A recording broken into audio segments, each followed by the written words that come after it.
नमस्कार दोस्तों, भक्ति केंद्र के चैनल में आपका स्वागत है। रामायण में श्री राम और सीता के वियोग की कहानी सभी जानते हैं। वनवास से लौटने के बाद एक धोबी के कहने पर माता सीता को राम से अलग रहना पड़ा था। क्या आपको पता है कि ये सब एक तोते की वजह से हुआ था, जिसने सीता माता को अपने पति का वियोग झेलने का श्राप दिया था? तो आइए जानते हैं रामायण की ये अनूठी कथा। जी हाँ दोस्तों, सीता जब छोटी थी तब अपनी सखियों के साथ बाग में खेल रही थी। तभी उनकी नजर एक जोड़े तोते पर पड़ी। दोनों आपस में खूब बात किया करते थे। सीता जाकर उनकी बातें चुपचाप सुना करती थी। तोते की जोड़ी कह रही थी कि भविष्य में राम नाम का एक प्रतापी राजा होगा, जिसकी विवाह सुंदर राजकुमारी सीता से होगी। जब सीता ने उससे पूछा कि ये सब उन्हें किसने बताया, तो तोते ने कहा कि उन्हें महर्षि वाल्मीकि के मुंह से सुनी थी ये बातें। वह अपने आश्रम में शिष्यों को ये बात बता रहे थे। तब सीता ने कहा कि जिस राजकुमारी की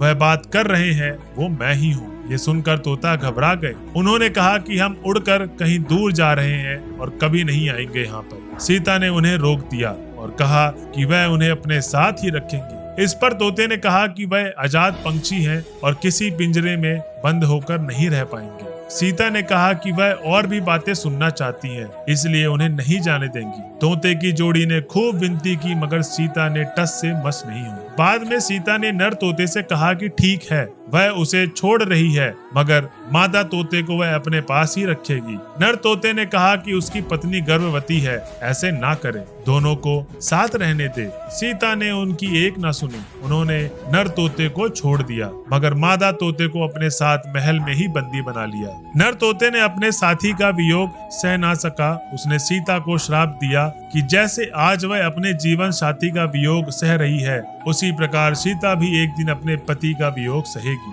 कुछ समय बाद तोते ने अपने प्राण त्याग दिए। सीता को जब पता चला तो उन्हें बहुत दुख हुआ, मगर अब बहुत देर हो चुकी थी। कहते हैं कि इसी श्राप के कारण सीता को अपने पति श्री राम से दूर जाकर महर्षि वाल्मीकि के आश्रम में रहना पड़ा। दरअसल श्री राम रावण का वध करके 14 वर्ष का वनवास खत्म करके सीता और लक्ष्मण के साथ अयोध्या लौटे थे। उसके बाद कुछ लोग सीता की पवित्रता पर सवाल उठाने लगे। एक धोबी ने भी भरी सभा में सीता की निंदा की। इसके बाद श्री राम ने प्रजा को ध्यान में रखते हुए अपनी पत्नी सीता को महल से बाहर निकालकर जंगल में रहने का आदेश दिया। उस समय सीता गर्भवती थी। उन्होंने वाल्मीकि आश्रम में ही अपने पुत्रों लव और कुश को जन्म दिया। कहते हैं कि जिस धोबी के कहने पर श्री राम को अपने पति को छोड़ना पड़ा, वह पिछले जन्म में वही तोता था जिसने सीता को श्राप दिया था। तो दोस्तों, आज की वीडियो आपको कैसी लगी प्लीज हमें कमेंट बॉक्स में बताएं, और अगर हमारी वीडियो आपको अच्छी लगी हो तो प्लीज हमारे चैनल को लाइक, शेयर, सब्सक्राइब करना ना भूलें। आज के लिए इतना ही। मिलते हैं अगले वीडियो पे। धन्यवाद दोस्तों।